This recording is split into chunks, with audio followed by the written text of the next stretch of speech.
Oke.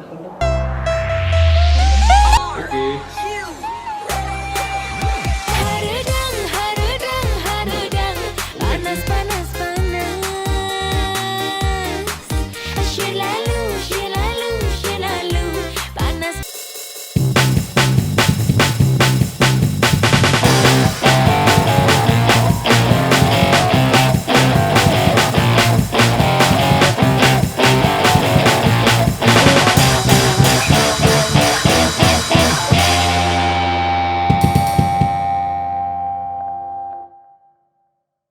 Siapa lu di sini? Hah? Acara siapa ini? Hah? Lu joget? Hah? Lu berasa bisa joget? Hah? Edukasi pejoget lo. Astagfirullahaladzim. Lu ngapain dorong-dorong bawa sudut? Main-main harta-harta. Iya kenapa? Joget lu fail bro. Lo nggak usah main-main dong di tempat kita dong. Lu ngapain sih di sini? Lu tau nggak Harta. Di tempat kita gitu nih. Main TikTok di sini. Jangan kapan. edukasi aja nggak usah. Orang dari mana sih? Gimana sih? Udah kak, udah. Stop kak. Lah lu siapa? Mas Dudung kak Syafiq parah banget, udah kerja setahun nih bareng-bareng. Wah parah banget Aisyah, temanku dulu lupain lo tuh. Lo masuk analisis aja deh. Benar. Sorry Aisyah, jangan mau mereka abal-abal. Kita aja. Sorry. Ya udah kak, udah jangan berantem. Aku mau nanya sesuatu. Apaan? Halo semua sobat Dokwa, balik lagi sama kita Dokter Awam. Dokter awam doang. Maaf. Astagfirullahaladzim. Mungkin yang di sini bisa memperkenalkan dulu.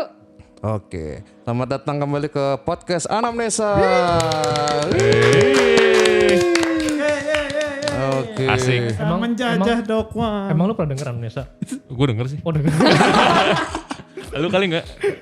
Denger gue. Dengar tuh, astagfirullahaladzim. Oke, kita dari Anamnesa. Mungkin biar singkat ini perkenalan, gua Gilang dari Anamnesa.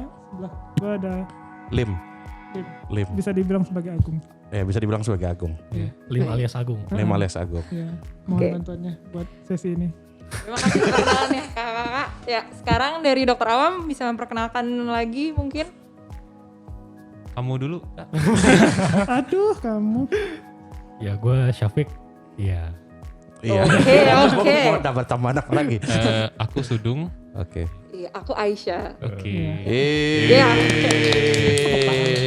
Makasih ya Anamnesa udah diundang ke podcastnya. Sama-sama. Iya. Ini semua atas kerjasama dengan ini Dokter Awam dan Anamnesa ya. Kami merasa terhormat sekali loh ngeliat Wih, mixernya. sama lo. Merinding disco gue ngeliat Wah, mixernya cuy. itu luar biasa. Iya. Kebetulan YouTuber yang kita kenal kalian aja soalnya. Oh gitu. Iya. Temen-temennya bisa kelihatan mixernya. Biasanya kita nggak pakai video soalnya. Oh iya. Enggak kan nanti pendengaran Anamnesa cuma denger suara kita kan? Iya sih. Makanya namanya pendengar ya. Pendengar kan Bukan iya. melihat atau penonton. Kita bisa cek juga di YouTube ya. Iya. Iya. Kaji kapan podcast Anamnesa mau jadi YouTube Anamnesa? Oh, itu masih inilah dalam waktu dekat. Oke. 2025. 2025. 2025. Itu lama Pak. Oh, itu Setelah lama COVID, ya? setelah COVID ya. Iya, Setelah COVID. Amin. Setelah COVID bukannya udah selesai COVID-nya? Ini kan udah new normal kan? Udah nggak ada COVID. Back to normal bukannya normal. Iya, back to normal. Iya. Oh, back to normal. Kalau udah normal kenapa kita pakai masker coy? Karena ini new normal. Karena cocok sama baju gue aja sih. Iya. Cocok soalnya. Kacamatanya juga cocok kan kak? Cocok. Cocok. Bahasa-bahasa kita ini agak mengalir ya. Iya. Silakan Aisyah ya. Oke, jadi di sini mau minta tolong nih sama kedua kubu kakak-kakak ini nih. Oke. Dari podcast Anamnesa dan dari Dokter Awam. Betul. Kan saya sebagai kelas ini kan sebentar lagi harus lulus ya, walaupun dari tengah-tengah COVID ini. Sebenarnya nggak harus. Nggak harus. Nggak harus ya, sih. nanti kan Lu mau sebenarnya. harus. lulus Iya. semua abadi nggak apa-apa sih. Gue jangan dong. Udah punya esket kan? Ya jangan. Udah bisa kerja kan? Kita pakai set.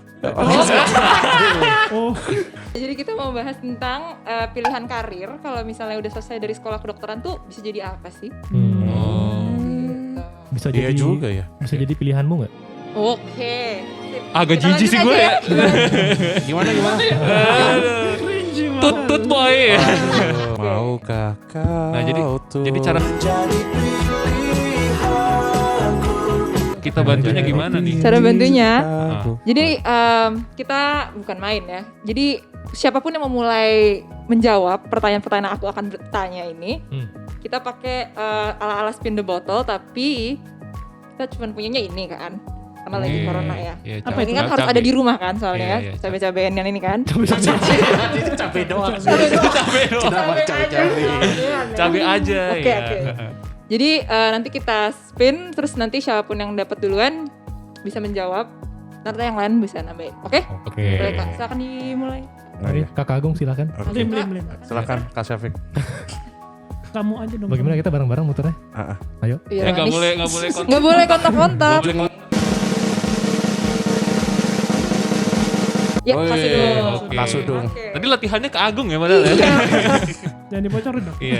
Oke, mau nanya nih Kak. Jadi kan kalau misalnya lulus kan langsung jadinya dokter umum kan? Maksudnya ya karir yang terbiasa kita tahu adalah jadi dokter umum. Oke. Sebenarnya kalau dari dokter umum sendiri worth it nggak sih?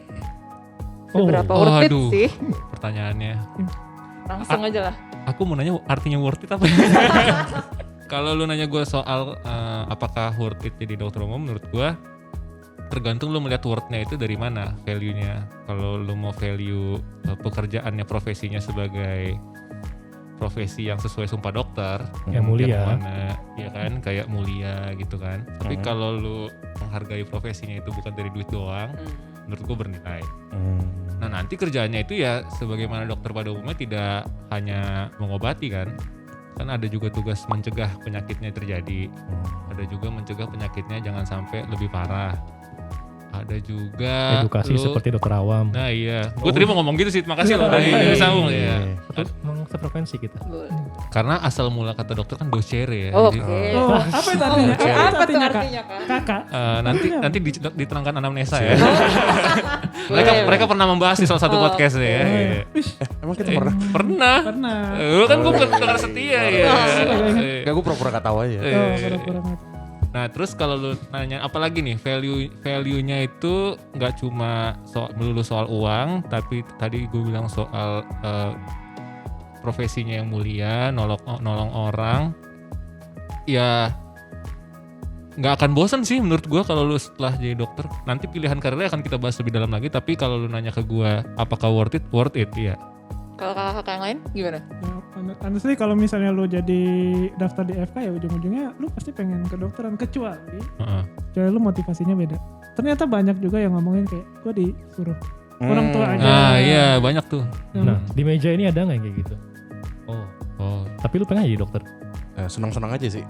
Lu pengen? Pada akhirnya udah. Awalnya nggak pengen? Awalnya biasa aja. Oh biasa. Selu aja. Terus lu seneng nggak? Senang-senang aja sih. Santai. Kakak juga? Buat Lu gimana? ini soalnya bro. Kenapa Kak? Lu gimana? Lu disuruh nggak sama orang tua apa Pasti keinginan ada sendiri? faktor disuruh. Karena Tapi gue lu mau? kalau gue dari kecil emang gue pengen jadi dokter. Oh gitu? Nah, aku dari kecil didoktrin jadi dokter. Jadi waktu gue lahiran kata emak gue, gue udah teriak dokter. Nggak lucu Iya. ya? Nggak lucu. Kita lanjut aja. Terima kasih Anamnesa. Sama-sama. Kalau jadi kan sebenarnya orang-orang tuh banyak yang mikir kalau jadi dokter itu kaya. Ya maksudnya banyak lah pemikiran orang yang masih belum tahu gitu kan. Jadi dokter tuh kaya. Iya nggak sih? Kalau menurut gua bukan kayak ya middle class. Tapi lo nggak akan jadi lower class. Tapi kok lo mau jadi kayak apa yang super kaya juga nggak juga sih. Punya mall gitu. Iya. Kalau polos dokter doang sih. Dokter Enggak sih. umum gitu ya. Enggak. Berkecukupan lah ya paling nggak ya? Nah, tapi itu kayaknya karena ini sih, karena pemikiran zaman dulu yang dibilang sebenarnya lo pandangan orang-orang awam pada ngelihat dokter itu sesuatu yang prestigious. Jadi semua orang mikirnya pasti akan jadi kayak Tapi padahal enggak. minimal gini. Kalau misalnya lo ngenalin pacar aku dokter. Gitu. Langsung gimana ya? Salaman langsung ya? Langsung Udah kabul. salaman. Ini pengalaman ya pribadi ya? Enggak, kalau yang gue tau temen gue nih ada mencoba-coba aplikasi online. Oh apa? Terus dia taruh foto yang pakai jas putih. Laku katanya. Gue tahu ceritanya nih gue. Ini yang Iya, di lebih laku katanya. Kata teman gue tapi. Lu gak ada pendapat, Fik? lu di podcast ini tidak berkontribusi loh. Lu nanya-nanya doang loh. Coba dong. Kan gue Jangan tegang. ini gue jadi keset sih kayaknya. Tapi kalau misalnya untuk pro-nya sendiri ada nggak? Jadi kayak maksudnya keuntungannya kalau udahlah for long term kita jadi dokter umum aja. Long term. Kalau gue jadi apa ya? Untuk gue ke dokter lain itu chance gue jadi lebih kecil. Karena gue udah apa ya? Minimal kalau temen saudara gue sakit, gue bisa periksa duluan gitu. Iya benar. Atau udah jadi setidaknya ya itu yang paling gampang sih kok dari gue ya. Atau kalaupun gue nggak ngerti, gue tahu ngarahinnya kemana. Ini kira-kira kesini nih, berarti lu ke dokter ini gitu. Misalkan saudara gue jauh kan, saudara gue jauh di Bali misalnya, ya gue nggak bisa periksa dia, tapi minimal gue lu kesini kemana gini. gitu ya. Oke. Jadi buat keluarga banyak untungannya. Sangat berguna Cuman sih. kenapa sih lu pegang cabai mulu tuh pegangin cabai? Cabai pegangin. Ini jadi space, mungkin sponsor-sponsor yang mau lihat ini bisa jadi Iya kalian. bisa. Nah sekarang kalau misalnya option lain setelah jadi dokter umum tuh banyak banget lah. Maksudnya kita setiap koas karena kita selalu pindah-pindah setiap departemen, pasti kita taunya gue pasti mau jadi dokter spesialis. Kayak gue suka banget nih ilmu kedokteran yang bagian sini, bagian apa. Maunya jadi dokter spesialis. Kita mulai dari cons-nya dulu deh. Mau dari cabai nggak? Mulai dari cabai. Bentar. Gue petugas cabai. Lagi sih. Tolong diulang. Gue lagi. Ini takdir loh, takdir. Lanjut. Ya udah. Cabainya tahu yang lagi belajar yang mana. Oh iya, lagi belajar soalnya. Kebetulan. Kontranya ya. Maksudnya apa nih? Kontra terhadap sekolah lagi apa gimana? Maksudnya dalam hal kayak itu tuh udah buang umur gak sih? Udah umur segini masih sekolah lagi. Yang lain orang-orang udah pada punya duit gitu. Oke. Boleh tuh poinnya tuh. Itu juga pergumulan yang tidak hanya terjadi pada gue ya. Pada semua orang di meja ini juga begitu kayaknya ya.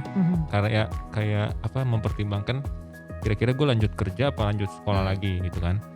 Karena kalau lanjut kerja pasti ada pemasukan, hidup menjadi lebih stabil dan sebagainya. Sementara kalau sekolah lagi ada tantangan baru, tidak ada pemasukan, karena kan nggak boleh praktek kan kalau lagi sekolah, nggak boleh praktek di luar. Terus kalaupun ada pintu-pintu rezeki yang lain harus di luar kedokteran misalnya. Kayak gua sama Syafik nih sekarang kan kita Jualan kaos. iya, Jualan masker. kita jualan masker. Ada juga yang jadi semir sepatu kan? Sepatu. Iya benar. Berarti sebenarnya yang orang-orang belum tahu tuh berarti sebenarnya yang belajar spesialis Kak sebenarnya nggak dibayar berarti? Enggak, kita karena gini. Jadi ada perbedaan sekolah spesialis di Indonesia dengan sekolah spesialis di negara lain. Kalau di negara lain sekolah spesialis itu namanya hospital based. Jadi rumah sakit membutuhkan dokter yang lagi belajar spesialis untuk mengisi pos-pos tertentu.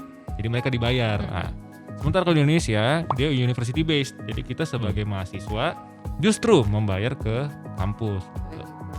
Untuk menjadi spesialis tuh mesti jadi PPDS. PPDS itu di pengalaman gue gak tau, ini pandangan lu. Kan ini udah. Enggak, iya.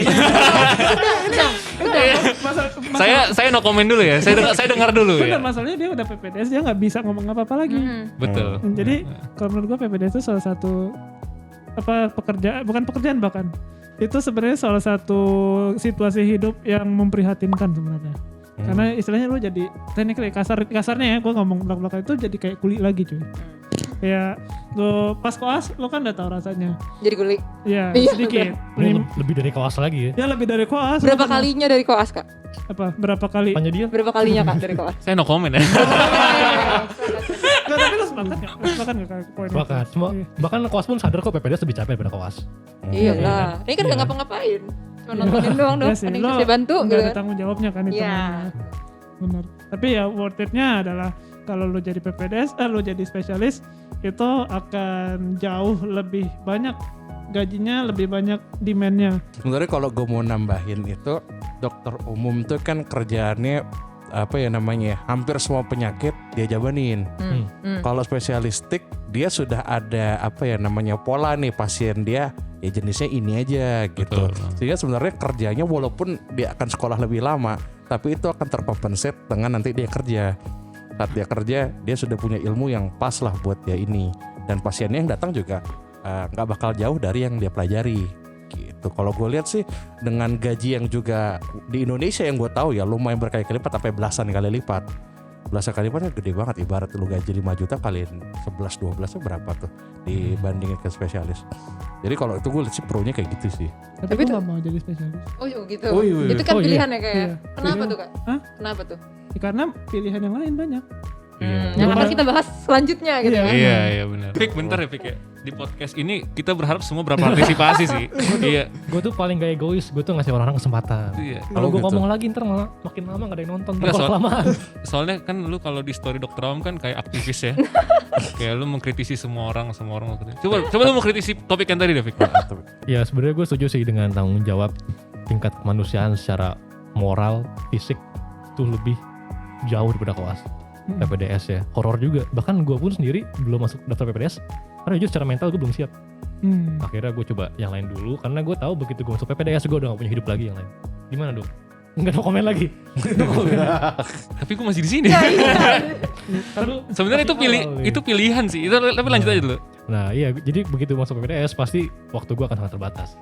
Yang kedua adalah mungkin banyak juga, ini kan kita lagi ngomongin kontra ya, kadang-kadang apa yang diminta itu nggak sebanding dengan Ekspektasi.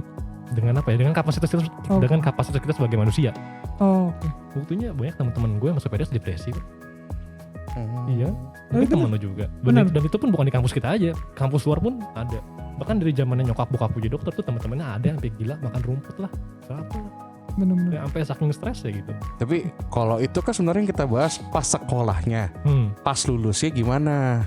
Pas udah jadi spesialisnya tuh enak gak gitu? Yang dijalani selama 4-5 tahun menjadi dokter, belajar menjadi dokter spesialis itu worth it ketika memang sudah jadi dokter spesialis. Kalau gue sih mesti lihat situnya juga sih. Betul, kayak peribahasa aja sih. Every cloud has a silver lining. Asik. Habis gelap tapi tetap terang. Itu Badai pasti berlalu. wish. Apalagi? Badai Krispatih. Ya tapi Bagus sih kalau dikasih kesempatan ya. benar. Abis ini lu lagi deh. Lihat cabenya aja, cabenya kan. Tadi kan susah-susahnya, capeknya atau segala hal yang bikin takut buat mau jadi dokter spesialis mungkin. Tapi kalau untuk positifnya gimana Kak? Apa sih yang kita dapat positifnya kalau kita jadi dokter spesialis? Karena tadi gue cukup kritik, gue mesti mau bilang ya, gue mesti mau ambil spesialis kok ya. Jadi tolong kampus-kampus jangan ada blacklist gue. Gue mesti mau spesialis, cuman lagi mematahkan diri saja.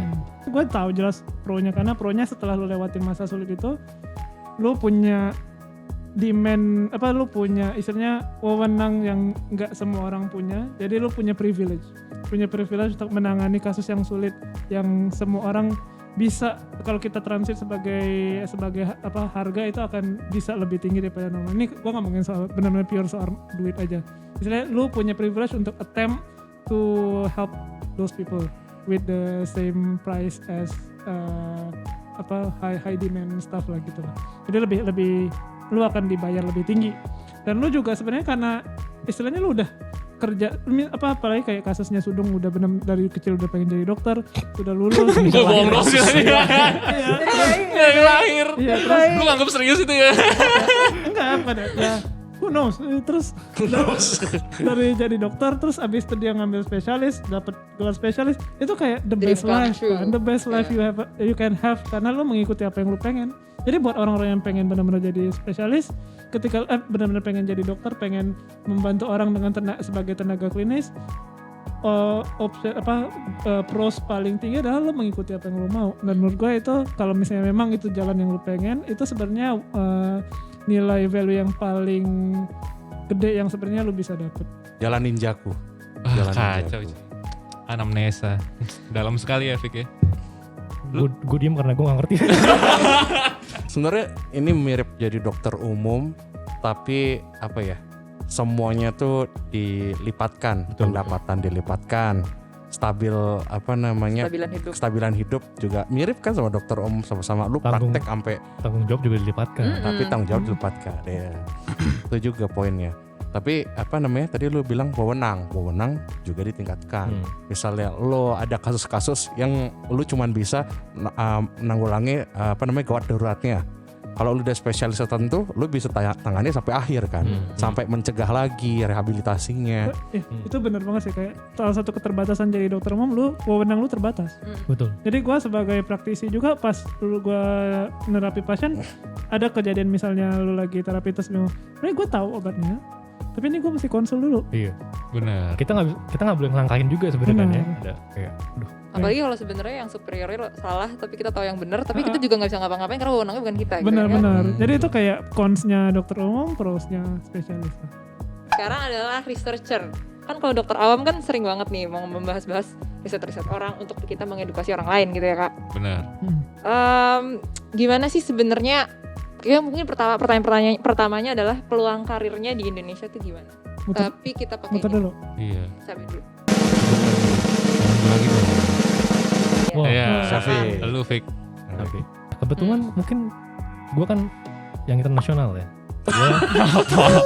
Ada yang sombong ya. Enggak, maksudnya ini kan pengalaman pribadi gitu. Iya, yang gak usah Kebetulan Keren nih. kebetulan gue ambil yang jurusan riset.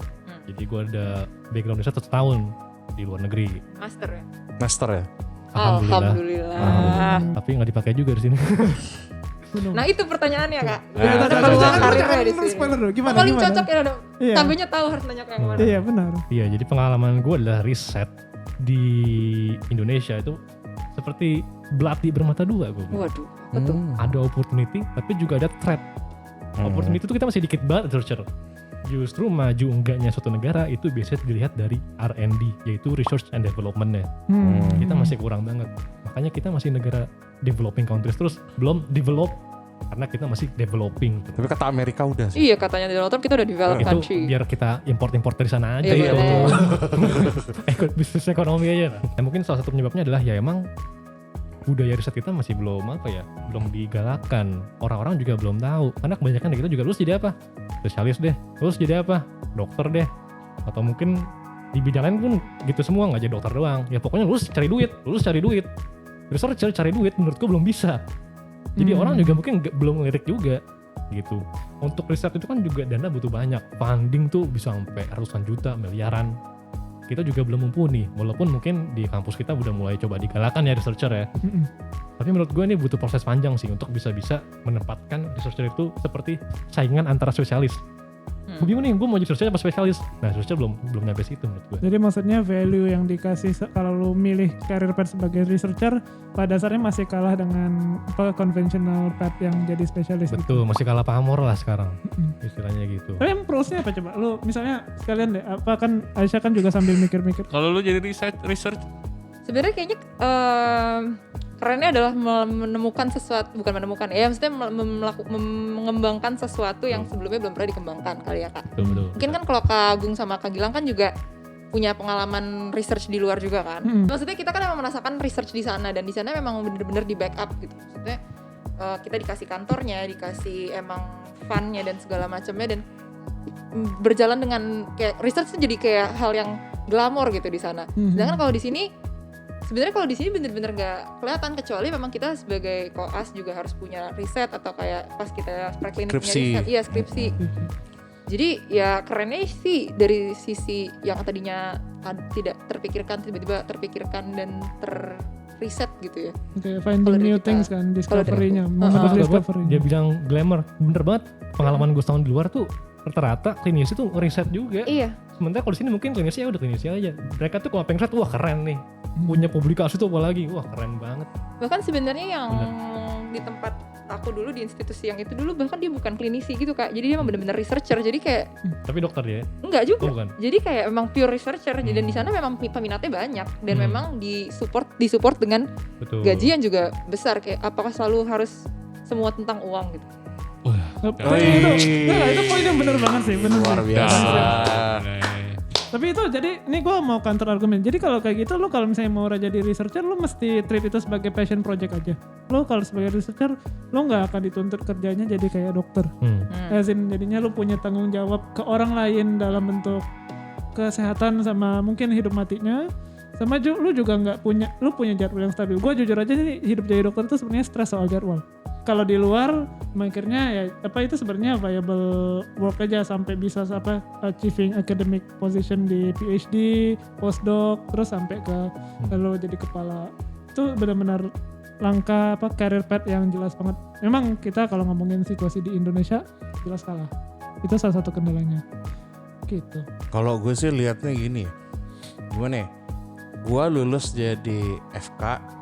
Kalau gue melamar jadi seorang researcher aja, gue ngerasa ilmu gue belum bisa kayak gue langsung jadi dokter. Ngerti nggak poin gue? Jadi ya gue ngerjain skripsi. Wah, mungkin kalau gue ada sempat luar negeri juga, tapi nggak semua dokter atau mungkin nggak semua institusi melengkapkan ilmu itu untuk gue langsung jadi research.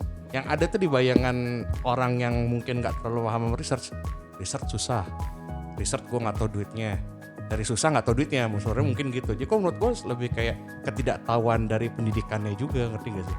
Kurang paparan berarti ya. Kurang paparan, Benar. kita nggak tahu juga kita ntar ngapain nih. Kalau jadi dokter kan gue udah jelas nih, gue periksa pasien, ngobatin, dapat duit.